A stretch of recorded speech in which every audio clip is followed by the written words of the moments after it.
Welcome to Breaking Paradigms, a podcast where we talk about global perspectives on spatial planning in practice and theory, by Constanze Frech and Kusché.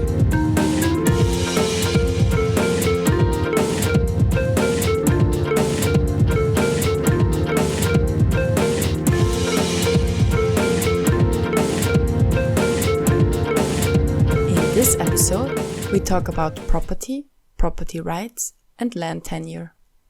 We ask ourselves, what are the advantages and disadvantages of property? Where are the differences if a property is owned by the state or privately? And does political ideology influence property rights?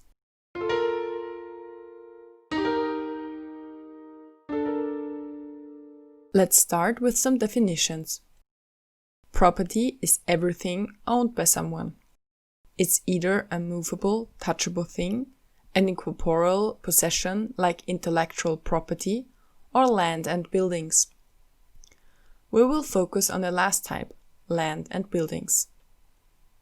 If a piece of land belongs to someone, she or he has some related rights to determine what happens with it, so-called property rights. Many economists, for example, Arman Elchian and Harold Damseth, researched the topic of property rights, their influence on the market, society, etc. Elchian defines, a property right is the exclusive authority to determine how a resource is used, whether that resource is owned by government or by individuals. A private property right includes the right to delegate, rent or sell any portion of the right by exchange or gift at whatever price the owner determines, provided someone is willing to pay that price.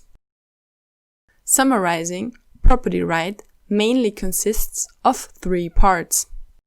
Use right, right to use the land for all legal purposes, including growing and harvesting. Control rights, right to make decisions how land should be used and to thrive on it. Transfer rights, right to sell or mortgage the land. The system within property rights are given is land tenure.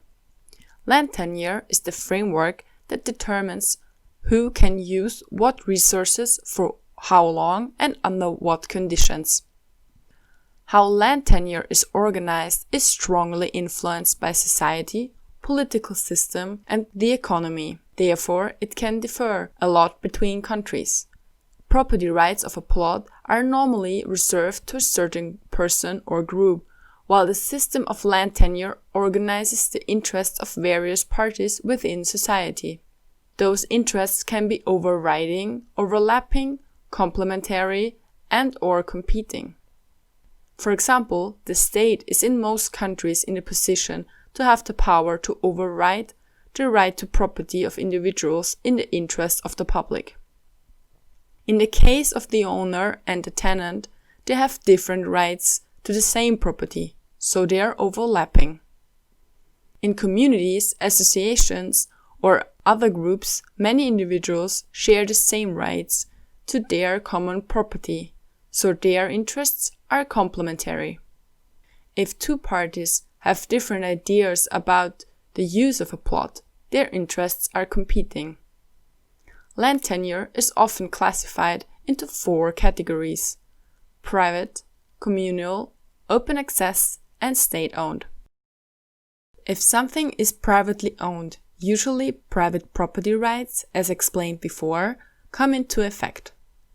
State-owned property has similar conditions, but the owner is some public authority. That can lead to public accessibility, but not necessarily. On community-owned land, every member has the same rights to independently use the community-held plot. In areas with open access, no one holds specific rights or can be excluded.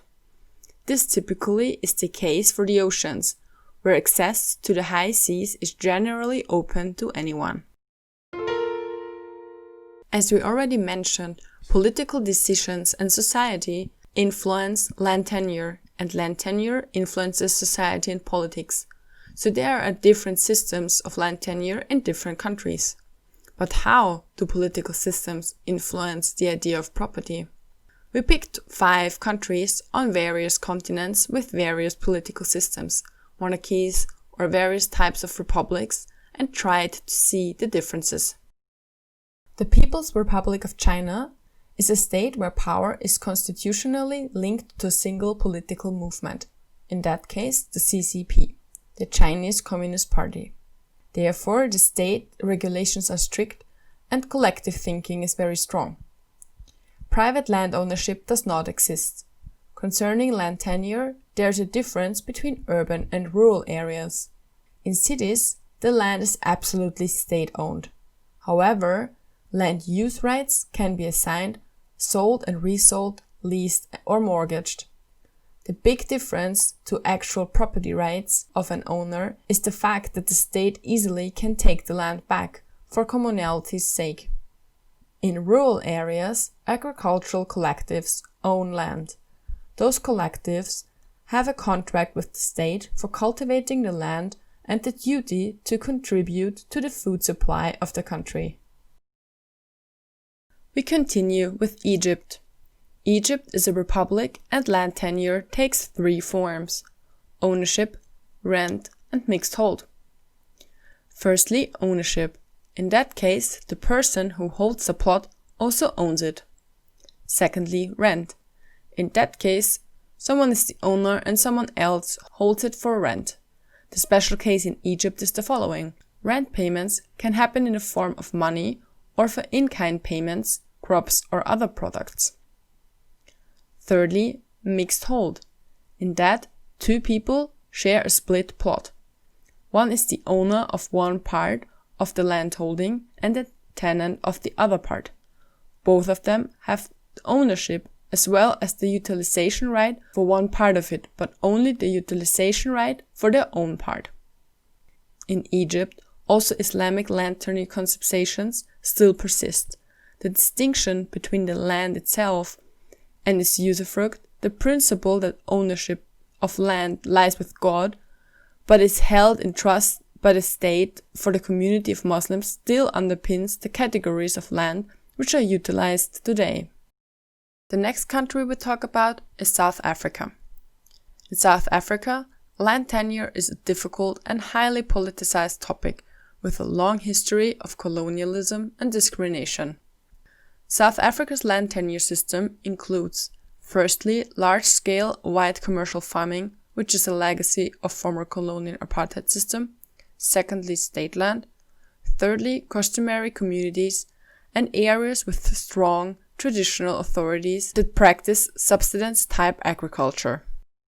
The FAO states that even where land ownership is formally nationalized or privatized, customary land tenure is still widespread. Customary tenure includes very different institutional arrangements ranging from common property, usually for grazing land and forests, to household farming on plots allocated by the group authority, mainly for arable land. We continue with Trinidad and Tobago, which is a republic. In Trinidad and Tobago, there are mainly 2 forms of land tenure: privately owned and public land, including state enterprises. The largest category of land tenure is rented or leased parcels for agricultural purposes with annual contracts. The FAO explains the situation of informal land tenure the following. Squatting, or the unauthorized occupation and use of land, is a widespread phenomenon in the country. The popular legitimacy of squatting is based on cultural and historical elements. Many who are now squatting on public lands are people who 2 or 3 decades ago were renting the land from private estate owners before these people sold out to the current owners. Grandparents may have been laborers on those estates. As ownership has shifted to the state, the status of those already on the land has tended either not to be recognized or incorporated into the new tenure order. Another form of land tenure is communal land. In Trinidad and Tobago are mostly known as family land. The term family land refers to a system that a certain plot is unsaleable to external people but within the group. This kind of right has also a strong historical background. And finally, we have Great Britain as an example of a monarchy. Within Great Britain, every country has its own land tenure system. In England and Wales, all land is ultimately owned by the Crown. All others hold estate. In Scotland, land is directly owned by whoever holds it, except the shoreline and tidal areas, which also in Scotland are owned by the Crown.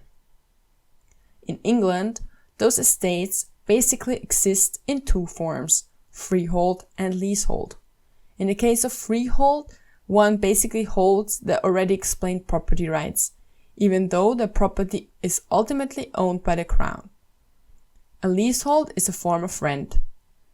There are also plots registered as so-called common land, but the name is misleading.